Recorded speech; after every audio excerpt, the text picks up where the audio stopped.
Good morning students. कैसे हैं आप सब लोग। उम्मीद करते हैं बहुत अच्छे हैं। और बहुत दिनों से हमारे पास मैसेजेस आ रहे थे कि sir chemical reaction and equation का पार्ट 2 डालिए, रेगुलर पार्ट इसका डालिए। हम थोड़ा लेट हो गए, उसके लिए माफ़ी चाहते हैं। आज हम केमिकल रिएक्शन एंड इक्वेशन का पार्ट 2 लेकर आए हैं। इस पार्ट 2 में हम क्या पढ़ने वाले हैं? We are going to study the types of chemical reactions. There are different type of chemical reaction based on their nature, based on the number of reactants and products. Some I have written here: combination reaction, decomposition, displacement, double displacement, precipitation, neutralization, reduction, oxidation. Okay, so first we are starting with combination reaction. First is combination. Name suggests what is combination. Combination is what? Combination of 2 or more reactants to give a single product. So when we are talking about combination reactions, we are going to study to identify the reactions. We can say a single product. एक single product बनना चाहिए. Reactants चाहे कितने भी हों, हमें product कितना मिलना चाहिए? एक सिंगल प्रोडक्ट मिलना चाहिए. ठीक है, इसको हम ऐसे भी समझ सकते हैं. Suppose 2 reactants A and B, they combine to form a single product C. ठीक है, यहां 2 रिएक्टेंट कंबाइंड होकर क्या बना रहे हैं? Single product. प्रोडक्ट हमेशा सिंगल ही रहेगा. यहां पे हम कुछ एग्जांपल्स की इसकी बात करें. एग्जांपल्स में अपन ये भी कह सकते हैं कि यहां पे हो सकता है there may be a combination of 2 elements.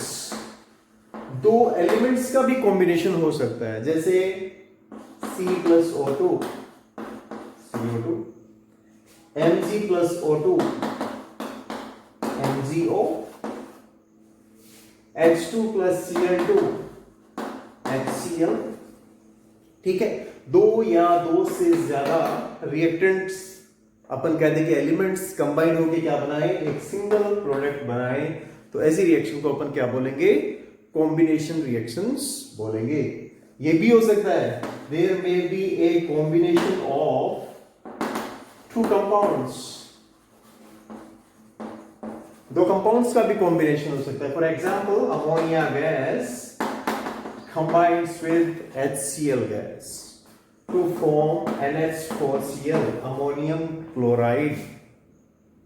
ठीक है, तो यहां पे ये भी हो सकता है कि 2 या 2 से ज्यादा और भी अपन बात कर ले. देखो अपन ये कह दें कि कैल्शियम हाइड्रोक्साइड, इसके साथ किसका कॉम्बिनेशन? इसके साथ अपन कहते हैं कि CO2 को अगर इसमें एक्सेस में पास किया जाए, ठीक है, कैल्शियम हाइड्रोक्साइड में से CS इसको एक्सेस में पास करें तो हमारे पास क्या बनेगा? CaHCO3 का whole twice. Calcium hydrogen carbonate, CO2 किस में पास करेंगे? अपन एक्सेस में पास करेंगे. तो ये जो रिएक्शंस हैं ये क्या है? कॉम्बिनेशन रिएक्शन है. क्यों? क्योंकि कैसे पता ना सब में क्या बन रहा है? एक सिंगल प्रोडक्ट बन रहा है. ठीक है, ये भी हो सकता है कि एक कंपाउंड हो और एक क्या हो? एलिमेंट हो. ये भी पॉसिबल है. 1 कंपाउंड प्लस 1 एलिमेंट, ये भी पॉसिबिलिटी है यहां पे. ठीक है, एक कंपाउंड और एक एलिमेंट. यहां पे थोड़ी सी बात कर रहे हैं अपन, जैसे CO प्लस O2, इसको अपन ऐसे कहते हैं कि 2CO2, कार्बन डाइऑक्साइड का बनना, कार्बन मोनोऑक्साइड से कार्बन डाइऑक्साइड का बनना. तो यहां देखिए अपन ने क्या देखा कि 2 एलिमेंट्स के कॉम्बिनेशन से भी ये सिंगल प्रोडक्ट बन सकता है. 2 या 2 से ज्यादा कंपाउंड के कॉम्बिनेशन से भी क्या बन सकता है? सिंगल प्रोडक्ट बन सकता है. एक कंपाउंड हो और एक एलिमेंट हो, उससे भी क्या बन सकता है? सिंगल प्रोडक्ट बन सकता है. ये सारी की सारी रिएक्शन ही क्या है? Combination reaction. इनमें कुछ जो रिएक्शन है उनकी बात करें. Most of the combination reactions they are exothermic. Mostly, not all, most of the combination reactions are exothermic reaction.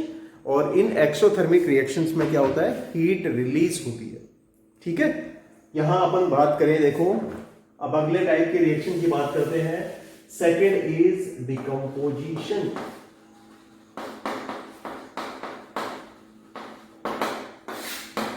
Decomposition का जनरल सिंपल मीनिंग है, डिकम्पोजिशन मींस ब्रेकडाउन, और ब्रेकडाउन किसका होगा, रिएक्टेंट का।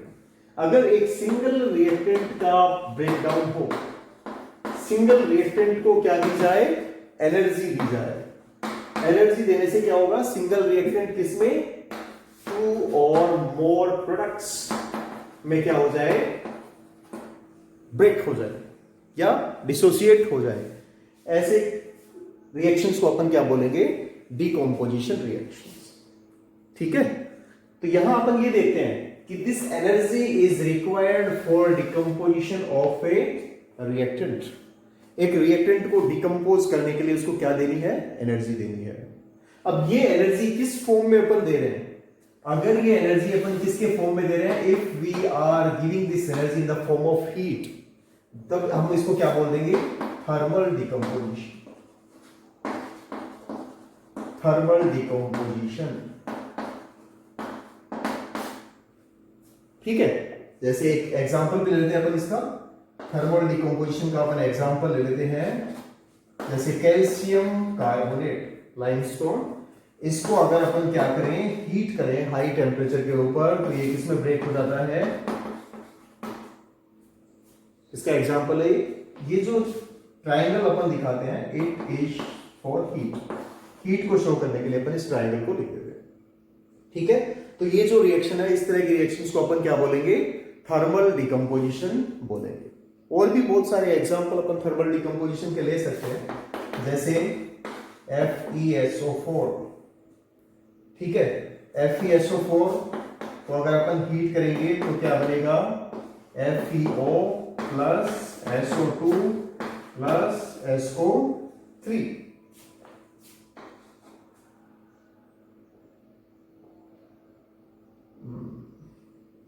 इसको बैलेंस भी कर सकते हैं अपन। ठीक है, इसको बैलेंस करेंगे तो ये इस तरह की जो रिएक्शन है, ये क्या होगी, डिकम्पोजिशन रिएक्शन होगी। ठीक, Fe अपन इसको कहते हैं कि दिस इज Fe2O3, है ना। इसको बैलेंस करना हो तो अपन इस तरह से कर सकते हैं कि यहाँ पे अपन 2 लगा देंगे और 3 3 6 है 2, ये रिएक्शन क्या होगी, बैलेंस।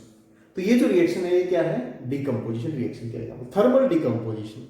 अगर यही वाली एनर्जी अपन किसके फॉर्म में प्रोवाइड करते, अगर यही एनर्जी किसके फॉर्म में प्रोवाइड की जाती, इलेक्ट्रिसिटी के फॉर्म में। ठीक है, इलेक्ट्रिसिटी के फॉर्म में प्रोवाइड की जाती है, तब जो डिकम्पोजिशन होता है अपन उसको क्या बोल देते, इलेक्ट्रिक डिकम्पोजिशन, या फिर उसको अपन एक और नाम दे सकते हैं, व्हाट इज दैट, इलेक्ट्रोलाइसिस, है ना। जैसे अपन ये कह दें कि जो वाटर है, अगर वाटर में अपन 2 इलेक्ट्रोड डिप करें और उसमें क्या करें, अपन करंट पास करें, तो एक जो इलेक्ट्रोड है उसके ऊपर क्या बनती है, हाइड्रोजन गैस, और दूसरे इलेक्ट्रोड पर क्या बनती है, ऑक्सीजन गैस बनती है। अगर इसको बैलेंस करना हो तो अपन ऐसे कर सकते हैं। अब हम ये देखें कि कौन से इलेक्ट्रोड पे तो हाइड्रोजन गैस बनेगी और कौन से इलेक्ट्रोड पे ऑक्सीजन गैस रिलीज होगी। तो यहां देखो, ये जो हाइड्रोजन गैस है, हाइड्रोजन आयंस जनरली क्या होते हैं, पॉजिटिवली चार्ज होते हैं, तो वो कौन से पे जाएंगे, नेगेटिवली चार्ज इलेक्ट्रोड पे। नेगेटिवली चार्ज इलेक्ट्रोड कौन सा है, कैथोड, तो कैथोड के ऊपर तो क्या रिलीज होगी, हाइड्रोजन गैस रिलीज होगी। और ऑक्सीजन आयंस, ऑक्साइड आयंस क्या होते हैं, नेगेटिवली चार्ज होते हैं, वो किस पे जाएंगे, पॉजिटिवली चार्ज इलेक्ट्रोड पे, यानी एनोड पे जाएंगे। ठीक है, तो एनोड पे तो ऑक्सीजन गैस रिलीज होगी और कैथोड पे क्या होगी, हाइड्रोजन गैस रिलीज होगी। ठीक है, तो यहां पे देखो हाइड्रोजन का जो अमाउंट होगा वो ऑक्सीजन से डबल है ना, जितनी ऑक्सीजन रिलीज होगी उसके डबल वॉल्यूम कहां किसका रिलीज होगा, हाइड्रोजन का रिलीज होगा। इसके और भी एग्जांपल अपन ले लें, जैसे Al2O3, एल्यूमिना, इसको करें तो अपन क्या होगा, अपन ये करें Al प्लस O2, बैलेंस करना हो तो अपन इसको ऐसे कर सकते हैं, इसको ऐसे करते हैं 4Al प्लस 3O2। ठीक है, तो यहां पे क्या होगा, एल्यूमिनियम किस पे बनेगा, मेटल है, कैथोड पे रिलीज होगा और ऑक्सीजन कहां पे रिलीज होगी, एनोड पे रिलीज होगी। तो इस तरह की अगर कोई भी डिकम्पोजिशन रिएक्शन में अपन एनर्जी किसके फॉर्म में प्रोवाइड करते हैं, इलेक्ट्रिसिटी के फॉर्म में, तो उसको अपन क्या बोलते हैं, इलेक्ट्रिक डिकम्पोजिशन और इलेक्ट्रोलाइसिस। अगर यही सेम एनर्जी किसके फॉर्म में प्रोवाइड की जाए, if this energy is provided, दो हो गए देखो अपन, इलेक्ट्रिसिटी और उससे क्या हुआ था, इलेक्ट्रोलाइसिस। अभी अपन बात कर रहे हैं कि अगर वो जो एनर्जी है वो किसके फॉर्म में, सनलाइट के फॉर्म में, तो उसको अपन क्या कह सकते हैं, फोटो डिकम्पोजिशन। क्या कहेंगे उसको, फोटो डिकम्पोजिशन, है ना, या फोटोलाइसिस भी कहते हैं। जैसे फॉर एग्जांपल सिल्वर क्लोराइड, अगर ये सिल्वर क्लोराइड कैसे कलर का होता है, एब्सोल्यूट व्हाइट। अगर इसको अपन सनलाइट में एक्सपोज करें थोड़ी देर के लिए, इसको सनलाइट में रखें, तो इसका थोड़ी देर बाद में कलर चेंज होकर कैसा हो जाता है, ग्रेइश हो जाता है। Why it becomes greyish, due to formation of silver. ठीक है, इसका क्या हो जाएगा, डिकम्पोजिशन हो जाएगा, सिल्वर आयन और किसके अंदर, क्लोराइड है, क्लोरीन के अंदर, सिल्वर और क्लोरीन के अंदर। ठीक है, तो इस सिल्वर की प्रेजेंस की वजह से इसका जो कलर होगा वो कैसा हो जाएगा, ग्रेइश कलर हो जाएगा। ठीक है, तो ये कुछ तीन तरह की डिकम्पोजिशन रिएक्शन हो सकती है, थर्मल डिकम्पोजिशन, इलेक्ट्रिक डिकम्पोजिशन और and third one is photo decomposition. हर एक का एग्जाम्पल आपको जरूर याद होना चाहिए और आपको आइडेंटिफाई करना भी आना चाहिए कि कौन से टाइप की रिएक्शन ये लिखी हुई है। आइडेंटिफाई करने के लिए मैंने बताया, या तो टेम्परेचर लिखा हुआ हो एरो के साइन के ऊपर, या ट्रायंगल का निशान हो तो वो फोटो डिकम्पोजिशन होगा। अगर इलेक्ट्रिसिटी वहां पे लिखा हुआ हो तो वो इलेक्ट्रिक डिकम्पोजिशन है। अगर वहां पे सनलाइट या एच न्यू या लाइट लिखा हुआ हो तो वो कौन सा होगा, फोटो डिकम्पोजिशन होगा। ठीक है, थर्ड अपन बात कर लें displacement reaction. Third one is displacement reaction.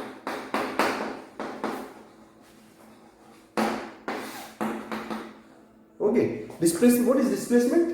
Displacement means another one is replaced and another one is taking the place of the element which is replaced.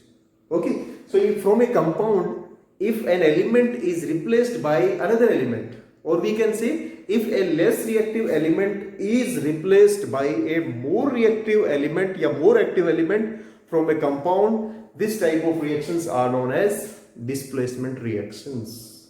Examples की बात करें अपन, ये दे देते। For example, it is a compound, this is a compound made up of two ions, और we can say a positive and negative, two parts.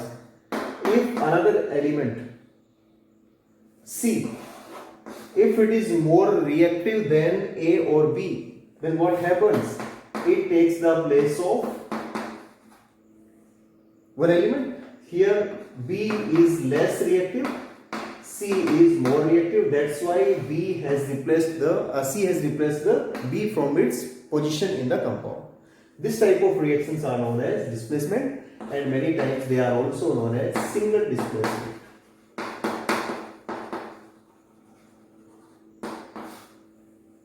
Okay, for example, H2SO4, sulfuric acid. If we put few pieces of zinc in it, then what happens? Zinc is more reactive than hydrogen. That's why it becomes zinc sulfate, and hydrogen gas is released in the form of bubbles that can be tested by using a burning splinter. It produces popsun. Okay, so in this type of reaction, what do we see? It is less reactive, it is more reactive. So we can find out the reactivity. We can find the reactivity. Suppose if we want to find out which one is more reactive, copper is more reactive or zinc is more reactive, then this type of reactions may be very, very useful for us. If we put few pieces of zinc in copper sulfate solution, that is almost bluish color, then what happens? After some time, what happens? The bluish color disappears and it becomes colorless. Okay, it is colorless, and The brownish deposition on the container is seen due to deposition of copper. So here zinc is more reactive than copper. Okay, so from these type of reactions we can find out the reactivity order of the elements. We can find out the reactivity order of either they are metals or non-metals. Okay, one more example. For example, suppose this is HBr, or we can say KBr. If it reacts with chlorine, then what happens? It becomes KCl, Br2. Okay, so here chlorine is more reactive than bromine. So chlorine is displacing bromine to take its place. This type of reactions are also known as displacement reaction. Okay, so in displacement reaction, more active element displaces the less active elements. Next one, double displacement. What is double displacement? Displacement occurs, but it occurs at two places.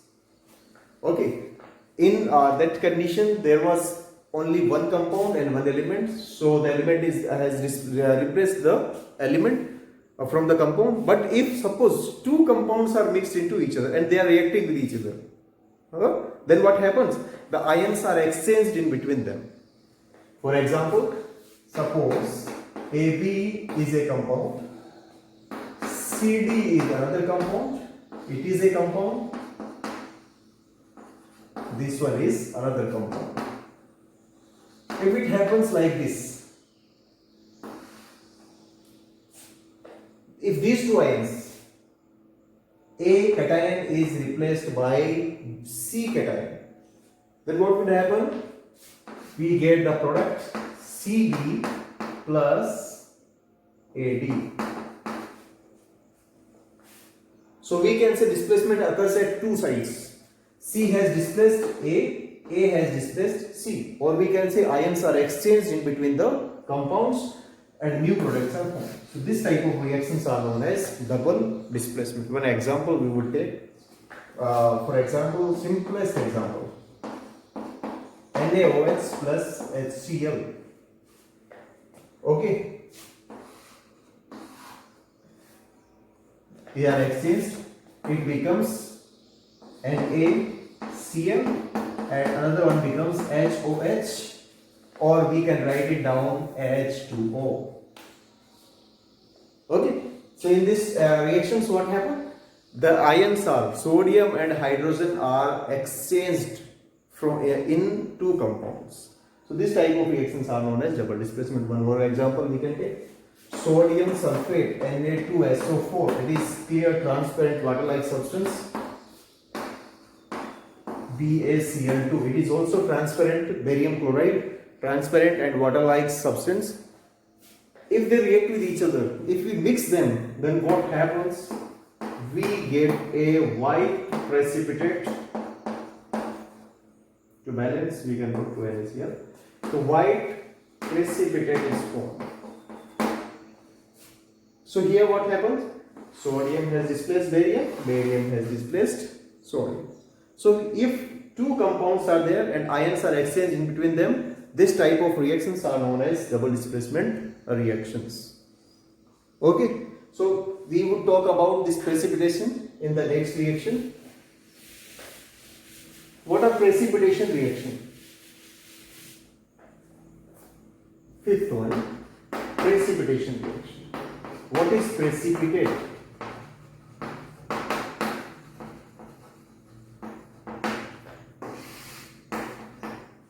What is a precipitate?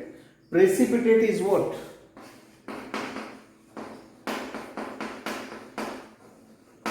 What is a precipitate?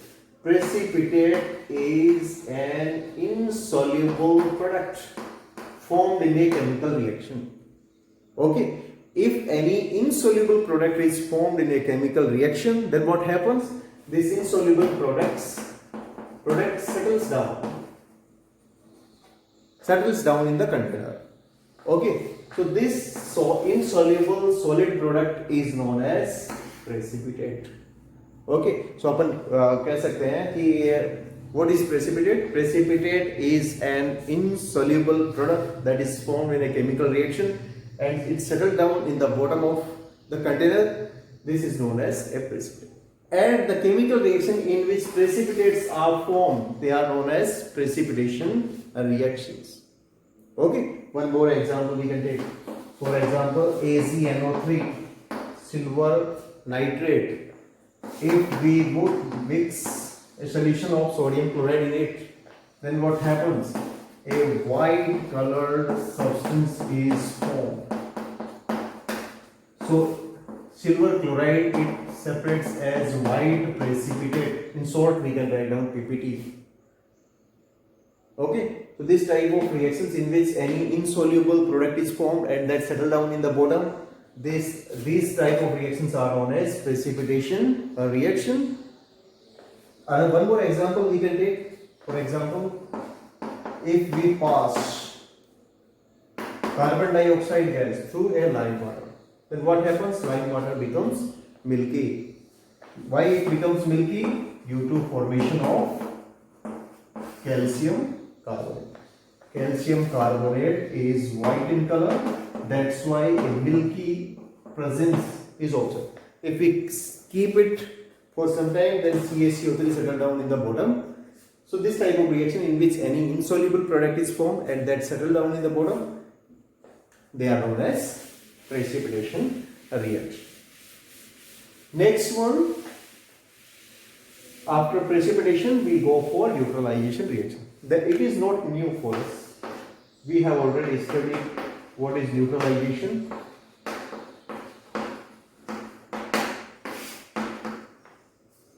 Okay, neutralization reaction we have already studied. If any acid react with a base, then acid and bases, what happens? They nullify the effect of each other. They neutralize the effect of each other to form salt and water. This type of reactions are known as neutralization reaction. Example, for example, H2SO4 plus calcium hydroxide, you can say CaSO4 plus H2O. And one more example we can take, simplest. HCl is an acid and NaOH is a base. If they react with each other, they form salt and water. And a large amount of heat is also released in this reaction. Okay, so neutralization is an exothermic reaction. It releases heat. And which one is endothermic reaction out of these? Obviously decomposition, because in decomposition we have to give energy in the form of heat, light or electricity. So energy we have to provide. Okay, so it means energy is absorbed in the reaction. So they are endothermic reactions. Endothermic reactions in which energy is absorbed. Okay, so this is about neutralization reaction. It is very important for us. We will study the importance of neutralization in our daily life in the next chapter, acid, bases and salts. Last one is reduction and oxidation. Reduction, oxidation, or combinedly we can say redox. Okay, so for these reactions, ये last one reduction and oxidation. Reduction and oxidation reaction में reduction और oxidation हम किसे कहेंगे? First one is oxidation. Oxidation means gain of oxygen और addition of oxygen. अगर किसी भी एलिमेंट में या किसी भी कंपाउंड के अंदर ऑक्सीजन का एडिशन होता है तो वो क्या है? ऑक्सीडेशन.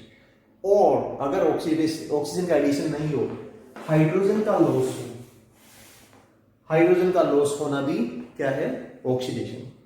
ठीक है, गेन ऑफ हाइड्रोजन और loss of oxygen, sorry gain of oxygen and loss of hydrogen. अपन ये भी कह सकते हैं कि ऑक्सीजन को अपन कहते हैं कि इलेक्ट्रोनेगेटिव एलिमेंट.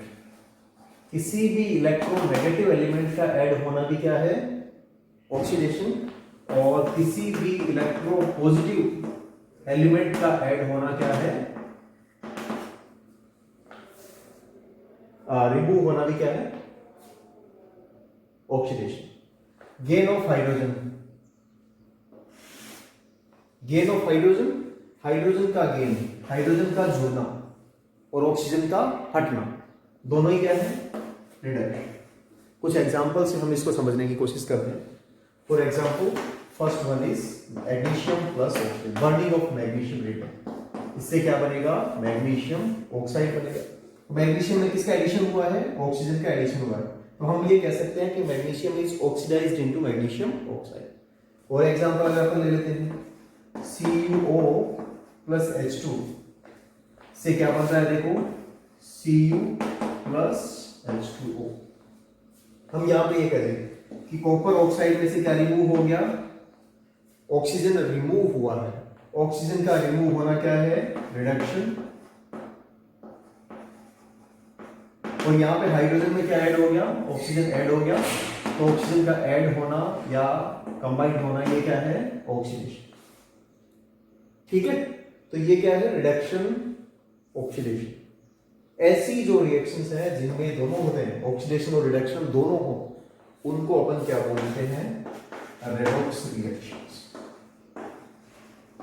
ठीक है, कैसे कह सकते हैं अपन, redox reactions are the chemical reactions in which oxidation and reduction occurs simultaneously, they are known as redox reaction.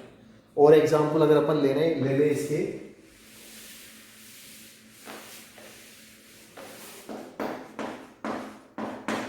H2S plus Cl2 क्या हो गया, HCl प्लस S। ठीक है, अब यहां क्या हुआ है,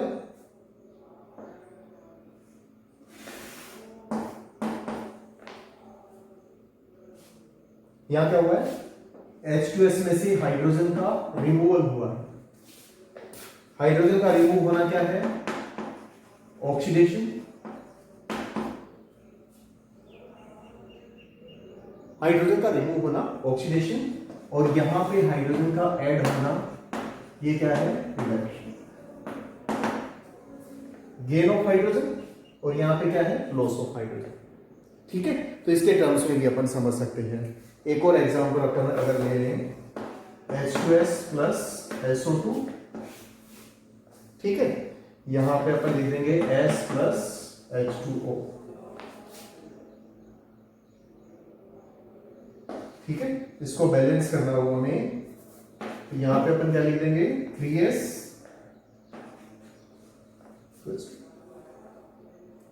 यहां देखो बच्चों, यहां पे क्या हुआ है,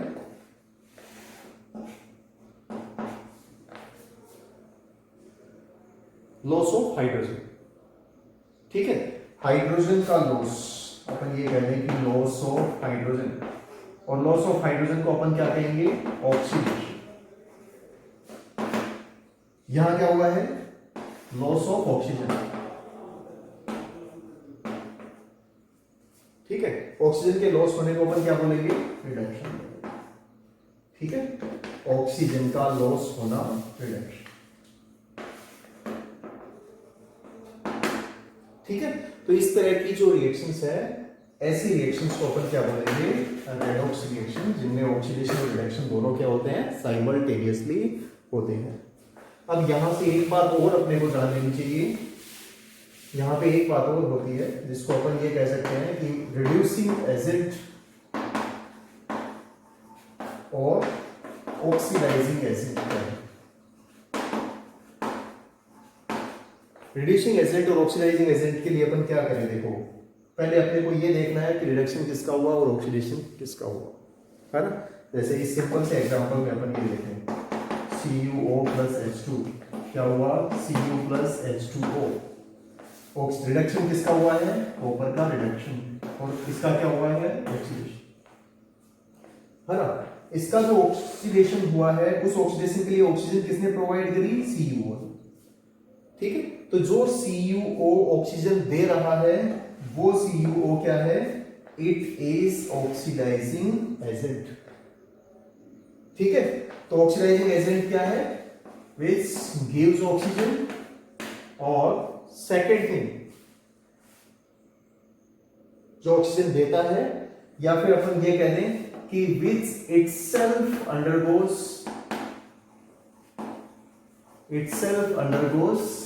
रिडक्शन, जिसका खुद का रिडक्शन हो और वो दूसरे का ऑक्सीडेशन करे, उसको अपन क्या बोलेंगे,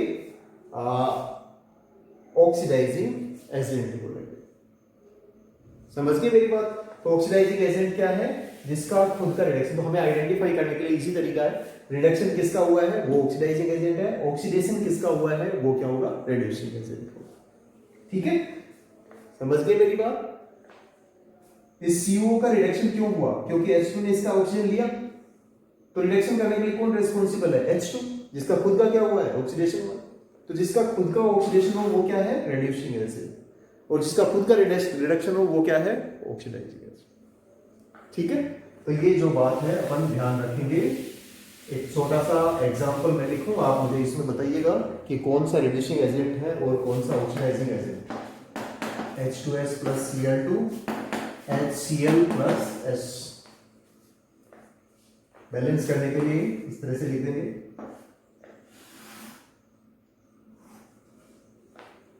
What is this? Removal of hydrogen. Removal of loss of hydrogen is what? Oxidation. It is what? Gain of hydrogen. Gain of hydrogen is reduction. अब हम आसानी से बता सकते हैं, जिसका रिडक्शन हुआ है वो क्या है, ऑक्सीडाइजिंग एजेंट, जिसका ऑक्सीडेशन हुआ है वो क्या है, रिड्यूसिंग एजेंट। तो ये हमें इस तरह का क्वेश्चन बहुत बार पूछा जाता है कि कोई भी एग्जांपल दे दें और उस एग्जांपल में the substance which undergoes oxidation, the substance which undergoes reduction, the reducing agent, oxidising agent, these can be identified easily if we identify which substance is undergoing oxidation and which one is going reduction. Okay, so that's all from today's class. Thank you so much. Keep watching, keep learning. Thank you.